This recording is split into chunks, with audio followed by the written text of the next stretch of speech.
తాత గీళ్ళు కలిస్తే గా ముచ్చట అడుగు అని అంటుండే. మరి నేను ఏం చేయనులా, అడిగితేనే ఓటు ఉంది, అడగపోతేనే ఓటు ఉంది. ఇక వాయ్ ఈనాడు వచ్చింది. జీతభత్యాలు తీసుకుంటూ పని చేయనిది కేసీఆర్ ఒక్కరే.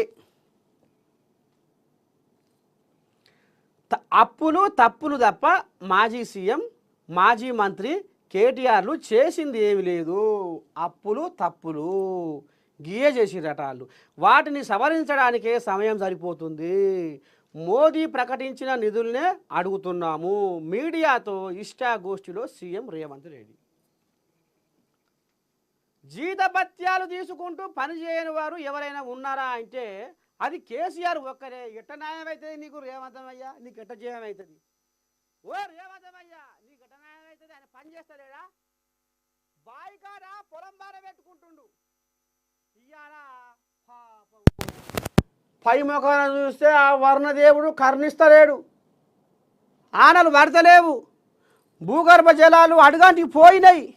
నీళ్ళ సుక్కలు లేవాయి. మరి ఎట్లా ఏంది ఏం కదా అని పాపం ఆయన బాయికాడ నిద్రపోకుండా కంటి మీద కునుకు లేకుండా బాయికాడ పొలం పనులు చేసుకుంటా పొలం బార పెట్టుకుంటుండు పెద్ద మనిషి. అది పని కాదా? చేసుకొని బతుకోద్దా? గిట్ల కళ్ళల్లో నిప్పులు పోసుకుంటారేమో ఈ కాంగ్రెస్ వాళ్ళు. ముఖ్యంగా రేవంతమయ్య ఇప్పుడు కేసీరావుని గా రకంగా ఆడిపోసుకుంటుండు. జీతభత్యాలు తీసుకుంటుండు. జనాల సొమ్ముతో జీతం తీసుకొని అసెంబ్లీకి వస్తలేడు. అసెంబ్లీ రాకపోతే ఈ పని చేయకపోతే గా పని చేసుకుంటుండగా. బాయికాడ ఏదో ఓ పని చేస్తుండా చేస్తలేడా? అది కాదా పని? బాయికాడ పొలం బార పెట్టుకుంటూ మునిపే ఎండాకాలమాయ నీళ్లు లేని నీళ్ళాయి. గట్టిన పొక్కలో బొర్రెలో పడతాయి. అవి కట్టుకోవాలన్నాయి. వరాల పొండ తిరగాలన్నాయి. కొంగలు కొట్టుకోవాలన్నాయి. కోతులు వస్తాయి. తెలంగాణ అడింపందులు వస్తాయి. ఎలకలు నిన్నయాల పొట్టకొచ్చిన వరిసేలా. ఈ పొట్టకొచ్చిన వరిసేలకు ఎలకలు తగులుతాయి. ఎలకలకు కూడా బెదుర్లు పెట్టుకోవాలన్నాయి. గింత పని చేసుకుంటుంటే జీతభత్యాలు తీసుకొని అసెంబ్లీకి వస్తలేవు అని ఇక గీ రకంగా ఆంబాయం వెళ్ళబోసుకుంటుండు ముఖ్యమంత్రి. సరే ఇప్పుడు ఇదంతా ఎందుకుల్లా? ఆ గజ్వేల్ నియోజకవర్గం ఒక పొలగానికే ఫోన్ చేస్తా రైతుకు. నిజంగానే మరి బాయికాడనే పని చేసుకుంటుండా? సరే అసెంబ్లీకి అయితే వస్తలేడు. వెనకడికి ఎప్పుడో బడ్జెట్ పెట్టినప్పుడు ఇట్లా వచ్చి అతని మీద కూడా లేక ఇట్లా ముఖం చూపించి పోయిండు. మరి ఇప్పుడు వస్తుండు అని పుకారు లేపుతుర్రు. నువ్వు జీతభత్యాలు తీసుకొని నువ్వు అసెంబ్లీ రాకపోతే నీ ఉద్యోగమే అంటే సృష్టి చక్రంలో వృత్తి ధర్మాన్ని పాటించని బతుకు వ్యర్థము అని ఆనాడు శ్రీకృష్ణుడు అన్నాడు. అయితే ఇప్పుడు రేవంతమయ్య నువ్వు జీతభత్యాలు తీసుకొని ప్రజల సొమ్ముతోటి నువ్వు బతుకుతున్నావు. కానీ మరి నువ్వు అసెంబ్లీకి రాంది నువ్వు ఉద్యోగం చేసేవి చేయకేమి అనేది ఇప్పుడు ఆయన అంబాయం. సరే ఇప్పుడు గజ్వేల్ పొలగానే అడుగుదాం ఏమంటాడు.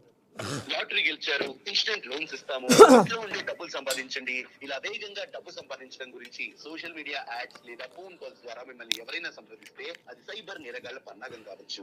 వారి వలలో పడకండి. ఇలాంటి సంఘటనలను వెంటనే నేషనల్ సైబర్ హెల్ప్ లైన్ 1930 కి రిపోర్ట్ చేయండి. ప్రజా ప్రయోజనార్థం జారీ చేసిన వారు మినిస్ట్రీ. ఈ కోయిలాగా ఎడబడేదే ఫోన్ లేపుతలేదు.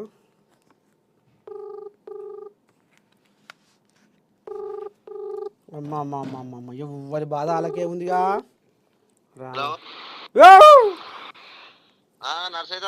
ఓ పిల్లగా యారున్నావు? ఇంటికాడనే. అది ఇప్పుడు నువ్వు మన నేను ఛానల్లో నువ్వు లైవ్లో ఉన్నావు పిల్లగో. Morning news with me Narsaiah తాత అని ఒక ప్రోగ్రామ్. మరి నువ్వు లైవ్లో ఉన్నావు. ఇప్పుడు ఏం లేదు తాత, రేవంతమయ్య నిన్న అసెంబ్లీకి వచ్చి ఏమంటున్నా అంటే జీతభత్యాలు తీసుకుంటా పని చేయనిది కేసీఆర్ ఒక్కరే అంటుండు.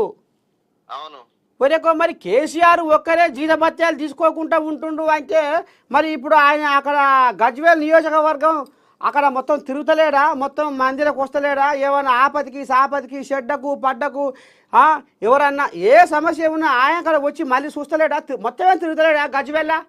అసెంబ్లీకి రాకుంటే కానీ ఊళ్ళో ఆటన్న వస్తుండా? గజ్వేల్ వస్తుండా తిరుగుతుండా? ఇదనే ఇప్పుడు ఆయన గెలిచింది ఎప్పుడు 2014లో ఇప్పుడు ఎమ్మెల్యే గెలిచింది కదా గజ్వేల్ గా. అప్పటిసంది ఏ ఊర్లో పర్యటించింది లేదు, ఈ ఊర్లోకి వచ్చి గిల సైడ్ మనిషి చూసింది లేదు, ఏం లేదు ఆయన.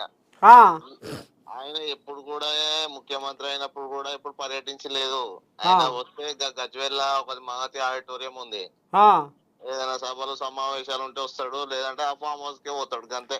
ఇప్పుడు ఒక్కడి పిల్లగా ఇక ఆనాడు ముఖ్యమంత్రి కాబట్టి సరే ఆయనకు వస్తేందుకు వల్ల అయిందో కాలేదో, ఎందుకంటే రాష్ట్రం అంతా చూసుకోవాలి. రాష్ట్రానికే అప్పుడు ఆయన ఆమ్ముకుదారిగా ఉన్నాడు కాబట్టి షెడ్డో పటో అన్నీ చూసుకోవాలన్నాయి. సరే తీరిందో తీరుబాటం కాలేదో అయిందో, ఇప్పుడు ఆయన ఏమైనా పాలు పచాకము ఇప్పుడు గజ్వేల్కు ఎమ్మెల్యే అవును మా బాధలు తీర్చు మా కష్టాలు తీర్చు సారు అని ఇప్పుడు అసెంబ్లీలో కూర్చోబెట్టిర్రు. అవును ఇప్పుడు అసెంబ్లీకి వస్తలేడు, జీతభత్యాలు తీసుకుంటుండు, అసెంబ్లీకి వస్తలేడు, గెలిపించిన నియోజకవర్గ జనాల గురించి మాట్లాడతలేడు అనేది ఇప్పుడు రేవంత్ అయ్య ఆయాసం వెళ్ళబోసుకుంటుండు. ఇప్పుడు వాస్తవమే. అందుకనే నీకు ఫోన్ చేసిన. మీది ఎక్కడ? మీది గజ్వేల్లో ఏ మండలము, ఏ ఊరు, ఏం కథ కదా ఒకటి చెప్పు. మాది సామలపల్లె మండల వర్గాలు, జిల్లా సిద్దిపేట, గజ్వేల్ నియోజకవర్గం. గజ్వేలేగా? గజ్వేలేనే. ఆ, అయితే ఇప్పుడు మరి మీ దిక్కు ఇప్పుడు వాళ్ళే నిన్నే అలా నమస్తే తెలంగాణ పేపర్లల్లా పంటలేనిపాయను, అదేనిపాయను, ఇదేనిపాయను, అది రాకపోయాను, ఇది రాకపోయాను అని ఒకటే గగ్గోలు పెడుతుర్రు. మరి ఇప్పుడు మీ గజ్వేల్ అది అసోంటి కథ ఏమైనా నడుస్తుందా? మరి గసవని బాధలు వస్తే, ఈ రైతులకు బాధలు వస్తే ఎవరికి చెప్పుకోవాలి? కూలీలకు బాధలు వస్తే ఎవరికి చెప్పుకోవాలి? ఉమ్. మరి ఎవరు చెప్పుకుంటారు? కాదు ఇప్పుడు ఇప్పుడు తల్లి లేని పిల్లలైన ఆరే అని అన్యాయం పాడైపోయి ఇప్పుడు గజ్వేల్ జనాలు. ఏం లేదా ఇప్పుడు ఇప్పుడు ఆయన ప్రతిపక్ష నాయకుడు హోదా ఉన్నది ఇప్పుడు ఆయనకు. ఆ, ఇప్పుడు అసెంబ్లీకా పోతలేడు. ఇప్పుడు దాదాపు 15 నెలలు అయిందా? అవు 15 నెలలు అయింది. 15 నెలలు, సంవత్సరం మీద 3 నెలలు. ఉమ్. ఇంతవరకు ఇక్కడ ఏ సమస్యలు కూడా ఏ ఊర్లలోకి వచ్చి కూడా అరే మీకు ఏ తిప్పలు ఉంది, ఏం సమస్య ఉంది అని అరుచుకున్న బాపతి లేదు. మరి ఇప్పుడు ఏం బాధలు ఉన్నాయి పిల్లగా? అంత బాగుర్రేమో, మరి అంత బాగురు కాబట్టి ఆయన వస్తలేడో ఏమో. ఏం బాగున్నాయి ఇప్పుడు అసలు గజ్వేల్ కి బస్ స్టాప్ లేదు ఇంతవరకు. పెద్ద బస్ షెల్టర్ కట్టిస్తా అని చెప్పిండు. ఆ, బస్ షెల్టర్ నడి ఊర్లో ఉండాలి గాని ఊరవతలకు తీసుకుపోయింది అది. పోనీ పాడైపోరు గారు. నువ్వు ఒకసారి గజ్వేల్ బస్ స్టాండ్ చూడే ఒకసారి ఎట్లుందో నీకు ఎరకైతుంది. మొన్న వచ్చినా ఆడికి ఫామ్ హౌస్ కాడికి వచ్చినా అదంతా తిరిగే వచ్చినా కానీ మరి నాకు ఎరకలేదు ఈ ముచ్చట. అందాక వస్తే ఆడిదాకా వద్దు. గజ్వేల్ బస్ స్టాండ్ భారీ ఎత్తు ఒక 4-5 బస్సులు నిల్చుంటే అది ఇబ్బందికరమే. రోడ్ల మీద నిల్చుంటే ఇంకా మిగతా బస్సులు. అవునట. ఈ ఎలక్షన్ల ముందర కూడా ఏదో వరదరాజులకు గుడి కట్టిస్తా అని అది కూడా ఉత్తబుర్రే చేసిండట. ఏమైంది సారు ఎలక్షన్ల ముందర ఈ గుడి కట్టిస్తా అంటివి, వరదరాజులకు గుడి కట్టిస్తా అంటివి, మరి ఇప్పుడు సపోర్ట్ చేస్తలేవు సారు అంటే ఇక ఆ శోభ మా తల్లి అంటుందట మాకే పైస కరువు అయింది, మా సంవత్సరమే వెళ్తలేదు, ఏడ తెచ్చి కట్టాలని గుడి అని అన్నదట. వాళ్ళ దగ్గర పైసలు కరువు అయినాయా? లేవాట.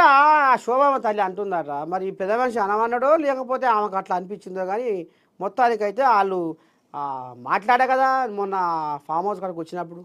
వాళ్ళ దగ్గర పైసలు లేవంటే బ్యాంకులు బంద్ చేసుకోవాలి ఇక. అంతేనా? మరి అంతే మరి. మరి ఇంకేమున్నాయి తాత సమస్యలు? ఇప్పుడు ఆ బస్ స్టాండ్ అన్నావు, ఇది ఒకటి అయింది, గుడి ఒకటి అయింది, ఇంకేమున్నాయి అక్కడ సమస్యలు? ఏమనుకుంటారు అక్కడ ఊర్లో పండ జనాలు? ఇక ఇప్పుడు ఈయన ఎటు కూడా ఒకసారి సమస్యలు అయినా మస్తుగున్నాయి. ఇప్పుడు సర్పంచ్లు ఇప్పుడు ఆ ఓటి పనులు చేసి ఊరాల పొంటి ఆ ఊర్లు ఇప్పుడు ఆ బిల్లులు రాక వీలాయాంలోనే కదా ఇప్పుడు అన్ని పనులని అభివృద్ధి పనులని చేసారు సర్పంచ్లు. వాళ్ళ బిల్లులు రాక కుర్రముర్రా అని మొత్తుకుంటారు ఊర్ల పొంటి. అయితే ఇంతవరకు అసలు వాళ్ళు లక్షల కోట్లు పెట్టిన అన్నారు కొంతమంది. అయితే వాళ్ళైతే అప్పులు మొత్తం మితిల కాడికి తెచ్చి రోజు ఇప్పుడు సెక్యూరిటీ గార్డ్ జాబులు కూడా చేస్తారు గజ్వేల్కి వచ్చి కొంతమంది. ఆడికి వచ్చిందా బతుకు? చూస్తున్నారు సర్పంచులు అట. ఇప్పుడు ఏం చేస్తారు మరి? కాలుతుండే సంసారం వెళ్తలేదా? పోరగాళ్ళ బడి ఫీజులా, ఇంట్లో ఏ వారమా, అయ్యమ్మని చూసుకోవాలన్నా, పెళ్ళాన్ని చూసుకోవాలన్నా, పోరగాళ్ళ చదువుల ఫీజులు కట్టాలన్నా, ఇక గిన్నె చేయాలన్నా ఇక లాభం లేదని సెక్యూరిటీ జాబులు చేస్తున్నారట. అయ్యో రామచంద్ర, ఎంత కోసం వచ్చే మరి కాదే. మరి ఇది నా ఏమన్నా జరిగే సర్పంచ్ల బిల్లులు ఆగిపోయాయి. సరే మరి దీని విలువర్స గిట్లా గిందువల్ల ఆగిపోయినాయి, ఈ రకంగా ఈ నిలిచిపోయినాయి కాబట్టి షెడ్డో పడ్డో మరి ఆ ఖజానా ఎటువాయ్, అది అది గట అని అసెంబ్లీలో కొట్లాడి షెడ్డో పడ్డో సర్పంచులకు న్యాయం జరగాలి అని ఆయంకలా వచ్చి వాళ్ళకు ధైర్యం చెప్పడు, అసెంబ్లీకి వచ్చి ఇక్కడ మాట్లాడాడు. మరి ఏందనంటే మొత్తం బైకానే పని చేసుకుంటున్నట్టుగా మొత్తం ఇక మొత్తం తెలంగాణ ఆర్థిక పరిస్థితి ఎట్లా చేసిరంటే వీళ్ళు ఆ, మనకు కేంద్రము మన తెలంగాణ ఇడిపోయేటప్పుడు మనకు మిగులు బడ్జెట్ అంటే మన పెట్టే బడ్జెట్ లో మనకు అప్పు ఇంత ఇచ్చిరు అంటే 60,000 చిల్లర కోట్ల అప్పు ఇచ్చిరు మనకు. ఆ, ఇప్పుడు మన బడ్జెట్ ఎంత పెడతారు అంటే దాదాపు 3 లక్షల కోట్ల బడ్జెట్ పెడతారు. ఉమ్, 3 లక్షల కోట్ల బడ్జెట్ ఈ 60,000 చిల్లర కోట్లు అంటే మిగులు బడ్జెట్ అన్నమాట. అంటే ఏంటంటే ఆ పెట్టే బడ్జెట్ లో నువ్వు అప్పు కొంత ముట్ట ఒక తనుదంతా వెళ్ళిపోవాలి అది అప్పు అనేది. ఉమ్, అది కాకుండా వీళ్ళు ఈ గత 10 ఏళ్ళ ఉమ్, 6,77,000 కోట్ల అప్పు చేసి దాదాపు 7 లక్షల కోట్ల అప్పు చేసి వీళ్ళు. ఉమ్.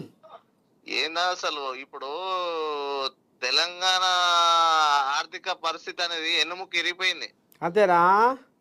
ఇప్పుడు మన రేవంత్ రెడ్డి అసెంబ్లీ ఏమంటున్నాడే, ఉమ్, నేను ఇప్పుడు 6 గ్యారెంటీలు అమలు చేద్దామంటే ఉమ్, నా దగ్గర చేయల రూపాయి లేదు. ఉమ్, ఇప్పుడు నేను వీళ్ళు తెచ్చిన అప్పుకి నెలకు 6,500 కోట్ల అప్పే కడుతున్నా, మిత్తే కడుతున్నా అంటున్నాను. 6,500. 6,500 కోట్లు మిత్తే కడుతున్నట. అవు అవు. ఆ. ఇప్పుడు ఏడికేది ఇప్పుడు అందుకే ఇప్పుడు 6 గ్యారెంటీలు కూడా ఆయన అమలు చేద్దామంటే ఇప్పుడు అంటే ఆలోచన ఉన్న వాళ్ళు అర్థం చేసుకుంటది. అదే అదే తాత. ఇక ఆలోచన ఉన్న వాళ్ళు అర్థం చేసుకుంటారు, ఆలోచన లేని వాళ్ళే మాకు రైతు బంధు పడతలేదు, మాకు రైతు రుణమాఫీ అవుతలేదు అని చెప్పి ఈ విధంగా ఇంకా వీళ్ళు ఎగేస్తా ఉంటారు. ఈ బీఆర్ఎస్ నా కొడుకులు ఉమ్. వీళ్ళు ఎగేస్తుంటారు. ఇక ఊర్ల పోటీ కూడా అయోమయం సృష్టిస్తున్నారు. అదే అదే అదే అదే అదే. ఇప్పుడు ఈయన కూడా ఇప్పుడు రైతు భరోసా పేరు మీద దాదాపు 10,000 కోట్ల అప్పు చేసిండే. ఉమ్.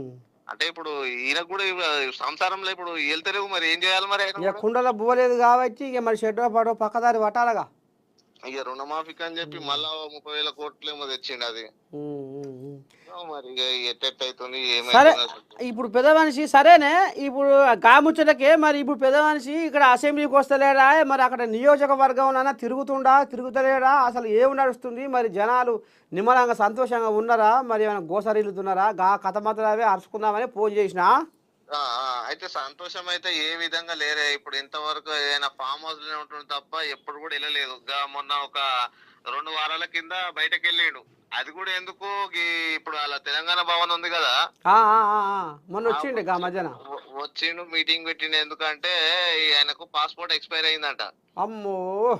అయితే రీజనల్ పాస్పోర్ట్ సికింద్రాబాద్ లో ఉంది కదా, అదే అదే అదే అదే అదే. అయితే గాడికి వచ్చి అది రెన్యువల్ చేయించుకుంటున్నది. రెన్యువల్ చేయించుకొని మళ్ళీ అందరికి బయట కానొస్తా కదా అని చెప్పి ఆ ఉద్దేశంతో మీటింగ్ పెట్టిండు. మీటింగ్ పెట్టిండు. ఆయనకు మళ్ళా ఉప ఎన్నికలు వస్తాయి, అందరు సిద్ధంగా రే అంటుండు. కానీ ఆయనకు ఉప ఎన్నికల మీద ఉన్న శ్రద్ధ ఇక్కడ జనాల మీద ఎటువంటిది లేదే. ఎవరికో కలవరిస్తుర్రు. మా కేసీరావు అని కలవరిస్తుర్రట ఊర్ల పూట జనాలు. నువ్వేం గట మాటలు తప్పిరా? వీళ్ళంతా డబ్బా ప్రచారం చేస్తా ఉన్నారు. ఆయన ఎవరే కోరుకునేది. ఆయన ఉన్నప్పుడు కూడా మాకు ఎప్పుడు వచ్చి ఏదో బాధ ఉన్నది, మీకు ఏమున్నది ఎప్పుడు అరుచుకున్నది వ్యక్తే కాదు. ఇప్పుడు ఆయనను గెలవరిస్తారు, ఎవరు గెలవరిస్తలేరు. వాళ్ళే అంటారు పిల్ల. ఇప్పుడు మేము ఆ ఊరికి పోతున్నాం, ఈ ఊరికి పోతున్నాం, ఆ ఊళ్ళో పంట పొలాలు వెళ్ళిపోతున్నాయి, వాళ్ళకి మద్దతు ఇస్తున్నాం. ఆ రైతులు సారే రావాలే మళ్ళా కారే రావాలే అని అంటుర్రని చెప్తుర్రాళ్ళు. సారొద్దు కారొద్దు అయిపోయింది. వీళ్ళు ఇక ఇప్పుడు ముఖం లేకనే ఎమ్మెల్సీలో కూడా పోటీ చేయలేదు చెప్పాలంటే, నిజం వాస్తవం చెప్పాలంటే. అంతేనా? ముఖమే లేదు వీళ్ళకు. ఏడుంది ముఖము? ఎమ్మెల్యేగా ఇప్పుడు ముఖ్యమంత్రి సీట్ పోయింది. అక్కడ వీళ్ళు ఇంకేంది సింగరేణి కార్మికులు అక్కడ డిపాజిట్లు కోల్పోయినాయి వీళ్ళ దగ్గర సింగరేణి ఎలక్షన్స్ లలో. ఈ ఎంపీ ఎలక్షన్స్ లలో 16 చోట్ల పోటీ చేస్తే 7 చోట్ల డిపాజిట్ పోయింది. పాడైపోను గారా ఏడికొచ్చింది కథ. 7 చోట్ల డిపాజిట్ పోయింది. మొన్న ఎమ్మెల్సీలలో అయితే ముఖమే లేదు, వాళ్ళు పోటీ చేయలేదు. అంటే ఇప్పుడు వాళ్ళు ఇప్పుడు సారే రావాలి కారే రావాలంటే మరి పోటీ